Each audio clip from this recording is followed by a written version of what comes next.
a policy to govern e-commerce in India is in its final stage. The government has shared broad contours which sets to draw firm discussion or distinction rather between marketplace, warehouse-based model and web store. The government has held final consultations with industry players like Flipkart, Amazon, Zomato, as well as industry bodies like CAIT and others. The policy will address concerns around private labels, preferential treatment of sellers, deep discounting, and the fallback liability on e-commerce platform, among others. These are important discussions, and we'll have a guest joining us very, very shortly. But I want to first quickly come to you. A policy in making for e-commerce, this is the final stage. We're given to understand the policy discussions are happening. Various confederations, various stakeholders are now discussing as to what the policy is going to look like. But essentially, your brick and mortar business, which has been in loggerheads with e-commerce platforms for a very, very long time, mainly due to their deep discounting, brick and mortar business not gaining the same sort of traction as it was prior to Amazon, Flipkart came into being. All of those concerns will be put to rest after this. Should be, and this bill we're still in the ambit of speculation of what it's going to look like, but it's likely to be focused towards increasing transparency and focus more towards the consumer. So things like product catalogs, search results, they will need to be more transparent, more fair to the consumers.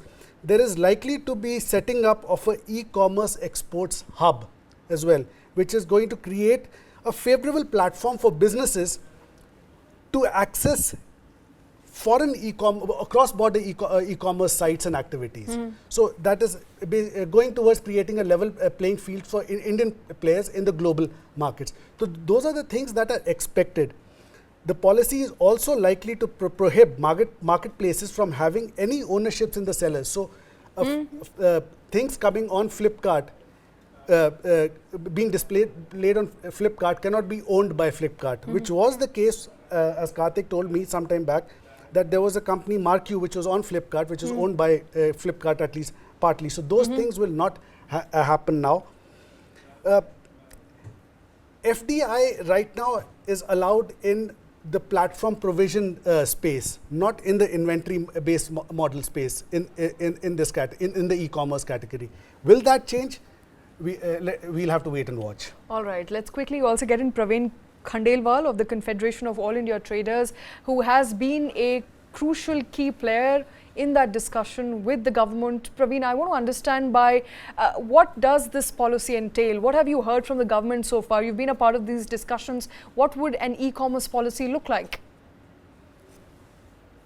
E-commerce policy is important in the context that whenever there is any activity or trade, it needs to have a robust policy so that within the parameters of the policy, the stakeholders should work. So this e-commerce came in the year, say around actively, it started in 2010 in India.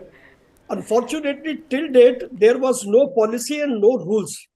Taking advantage of the absence of the rules and the policy, the foreign funded e-commerce companies have held the retail trade as hostage. And now it is the time when India is moving to become global leader. So there is an emergent need for bringing e-commerce policy and e-commerce rules so that democracy may prevail in e-commerce business.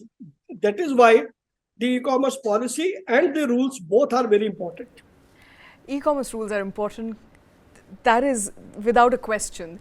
It's been 10 years since Amazon came into India. Since more than that. 12 years perhaps? Yeah. 12 years since Amazon. I think 2008 is when Flipkart came. 2010 or 11 would have been the year that Amazon came to India. Amazon, of course, has been in existence for 22, 23 years. Right. So in India, they came in about 15 years ago. And since then, you've got Confederation of All India traders, that's just one body. Offline retailers, across the board. Brick and mortar businesses, all of them going after e-commerce players. Why? Because it killed business for them. Perhaps with this policy now... You know, unfortunately, data never confirmed that. Yeah, data I agree always showed growth on account of offline and a much larger growth in terms of online. Right. Right. That offline growth might have grown faster in the absence of online. But the tacit understanding is a lot of us buyers go out there in the retail store, we look for what we want, then go back to the e-commerce platform and end up buying it. So what have been the key concerns? Number one, deep discounting, and number two, access to consumer data,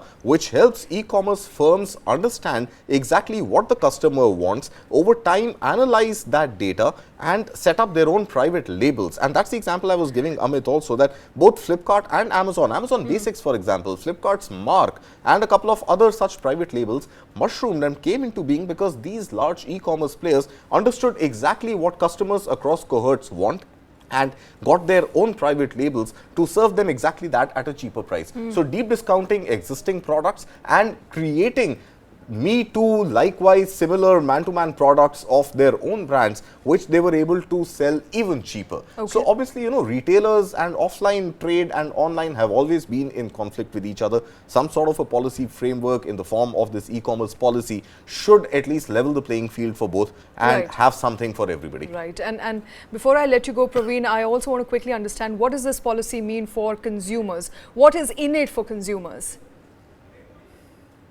Consumers will be benefited because currently in the e-commerce landscape, the consumers are not informed. There are hidden charges these companies are taking. Consumer has no liberty to select the payment provider, the logistic firm, and all that. So therefore, it will be very beneficial for the consumer. Once this policy and rules takes place, then there will be an informed consumer. Whatever the charges, consumer will be knowing, and from where the material is coming.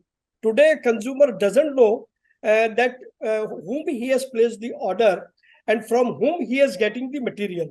He knows the name only of the company that this company is selling, whereas this company, being a marketplace, cannot sell any material. So that is why it is very important. So consumer will stand benefited. All right, so consumer will essentially gain if they will know who's giving them what, and also there's going to be some fallback liability. If you order iPhone and get a rice bag, consumers or a bar of soap, even worse. or a soap, then e-commerce companies will now be liable. Praveen, thanks very much for joining with those inputs. It is an important story. The draft is in its final stage. We don't know whether that's going to happen, whether it's going to go to the parliament first and then perhaps be tabled. Definitely not in the monsoon. Not in monsoon session, perhaps in winter session. We don't know, because the policy is now final. It's in its final stages. So we can only hope that it will be tabled perhaps in the winter session. Gentlemen, both of you, thanks very much for taking time out.